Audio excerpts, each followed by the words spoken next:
All right, let's dive right in. Today, we're exploring your body's own internal internet, that incredible lightning-fast network that makes every single thing you think, feel, and do possible. We're talking about your nervous tissue. I mean, seriously, have you ever just stopped and asked yourself, what is a thought? It's not just some abstract puff of smoke. Nope, it's a physical, electrical, and chemical event happening inside your head right now. And to really get it, we've got to zoom in, way in. So at its core, nervous tissue is basically this. It's the command center. It's built from billions and billions of tiny, super specialized cells all jammed together. And they have one huge job, to carry nerve impulses. These are the messages that become our thoughts, our memories, and our actions. Okay, so to understand how this whole network really functions, you need to meet the team. You can kind of think of it like a big movie production. You've got your famous actors, the stars, and then you have the absolutely essential crew working tirelessly behind the scenes. And here's the amazing part. This ridiculously complex system, the one responsible for everything from figuring out a math problem to catching a ball, is run by just two main types of cells. That's it. It's this beautiful simplicity at the very heart of all this complexity. So, let's meet our cast. First up, we've got the neurons. These are the stars, the big-name actors. They're the ones sending all the messages. And then we have the neuroglia, or you can just call them glial cells. They are the indispensable support crew, making sure the stars have everything they need to shine. So let's start with the A-lister, the absolute functional unit of the entire nervous system, the neuron. This is the cell that does all the heavy lifting when it comes to communication. And just how many of these stars are we talking about? Well, you have roughly 100 billion of them. That's billion with a B. To put that in perspective, that's more than the number of stars in our entire galaxy, all packed inside you. The scale is it's mind-boggling. So every neuron has the same basic blueprint. You've got the cell body, that's kind of like the headquarters. Then you have the dendrites, which act like these little antennas, catching all the incoming signals from other cells. And finally, you have that long tail, the axon, which is the transmitter, shooting that signal off to its next destination. Now, here's the most important thing to remember, the direction of the traffic. Think of dendrites as the inbox. They always bring information toward the cell's HQ. Axons are the outbox. They carry the message away from HQ to the next cell in the chain. This one-way street is absolutely fundamental to how the whole system is organized. But of course, it's not that simple. Not all neurons are created equal. Just like any great team, you've got specialists for different jobs.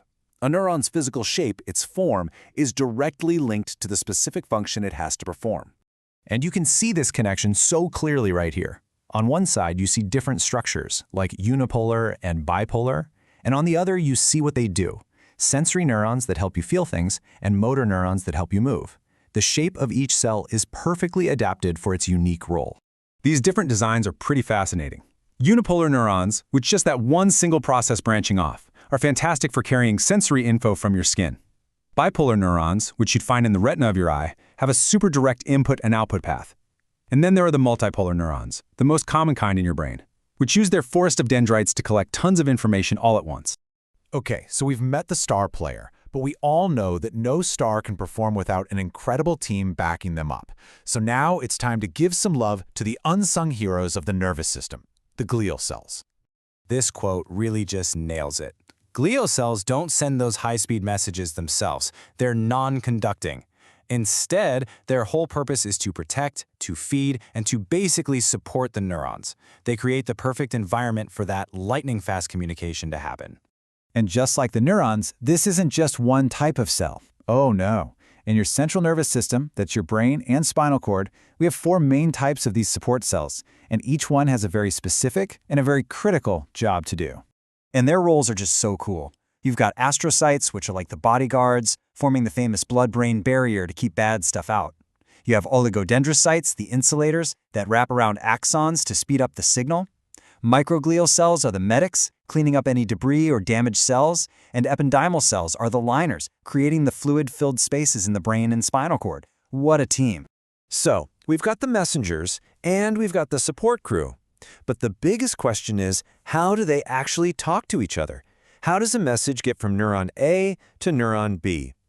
Well, it all comes down to something we can call the neural handshake. This handshake happens at a synapse. And what's really important to get is that it's not a physical connection. It's a tiny, specialized gap. This gap is the critical point of contact where information gets passed from one neuron to the next. Here's how it goes down. When that electrical impulse comes zipping down the axon, it can't jump across the gap. It's like a river it can't cross. So instead, its arrival triggers the release of these tiny chemical messengers. You've probably heard of them. They're called neurotransmitters. They float across that tiny gap to deliver the message. It sounds complicated, but it happens in 4 insanely fast steps. 1. The impulse arrives. Boom. 2. Tiny little sacs dump neurotransmitters into the GAM. Whoosh! 3. Those chemicals fly across and lock into receptors on the next neuron, just like a key in a lock. Click. And 4. That connection triggers a brand new electrical impulse in the next cell. And all of this happens in a fraction of a millisecond. It's incredible. So, when you put it all together, 100 billion neurons, each one capable of making thousands of connections with its neighbors, what you have is the most complex, most powerful network known to exist. Literally trillions of these tiny handshakes are happening inside you this very second. So the only question left is, what will you do with yours?